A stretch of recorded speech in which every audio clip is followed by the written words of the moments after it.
Rejection, a part of life not many of us want to experience, or at least experience very often. It's that gut-wrenching feeling after 5 rounds of interviews and still not landing the job of your dreams. It's also the highly embarrassing feeling after asking someone out just to be let down. At any measure, rejection doesn't feel good.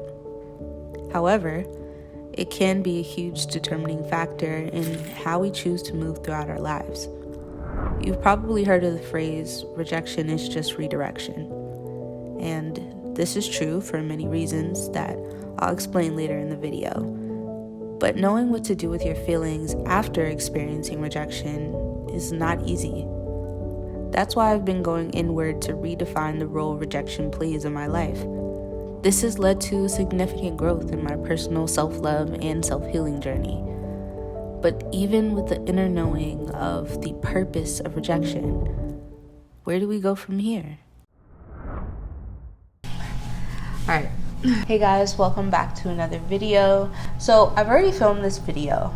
I wanted to film it again. I feel like I have some new perspective. So in today's video, I want to talk about rejection and how I'm choosing to navigate it during this time. I understand that rejection is a normal, natural facet of life. Rejection is quite literally what directs your path and gives you information for where you should go next or what you should do next. Often when we think of rejection, we think of dating. Everyone just isn't going to be compatible with you. You learn what compatibility means in your romantic relationships by experiencing rejection. I remember when I first started dating, rejection was a huge thing for me. In middle school, there was this one guy that I really liked at the time. After many months of seeing him, I finally mustered up the courage to ask him to go to the dance with me. At the time, the dance, it's just so crazy because at the time, this was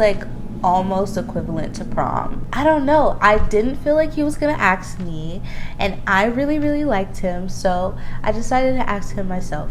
Needless to say, he did not feel the same, and he laughed in my face.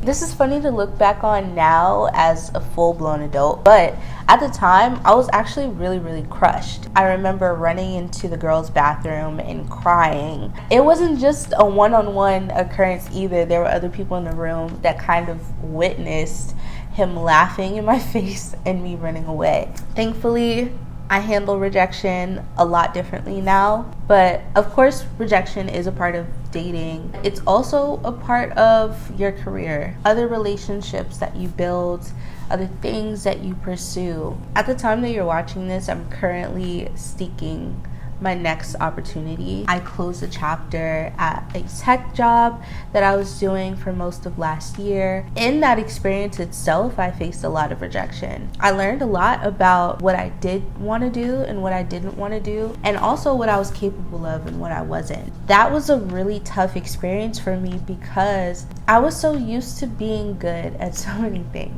Starting a new job, you're going to have a huge learning curve. And essentially that learning curve is an arc of rejection. You are trying different things and learning what works and what doesn't, and kind of returning to center with new knowledge. So I started looking for jobs in October of last year. And as you can imagine, over the past few months, I've faced a ton of rejection.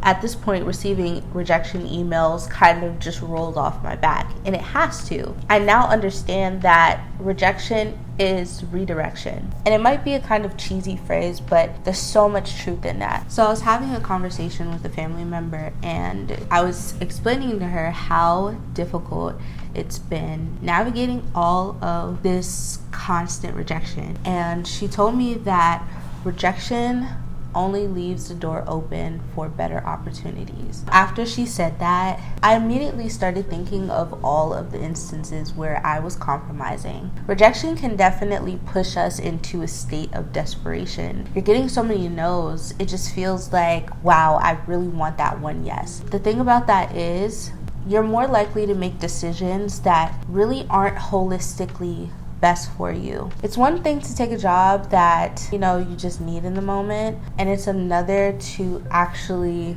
take something because you felt like you needed something, and it adds nothing to the overall path that you're really going on. It's crazy because in a lot of these rejection emails, they will say that, you know, you're not the right fit.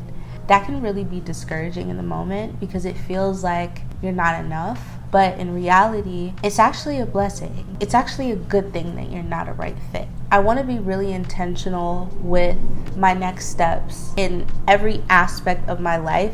I want it to fit. Fitting is intentional. When you fit, you don't have to move around. You don't have to adjust. You don't have to compromise, change anything.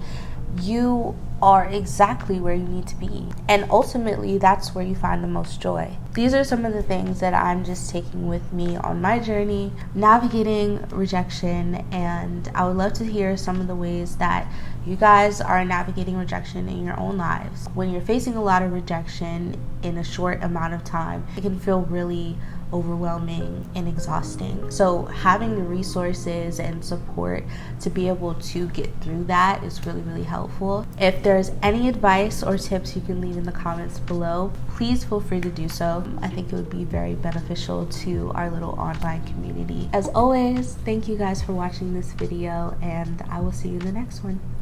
Bye.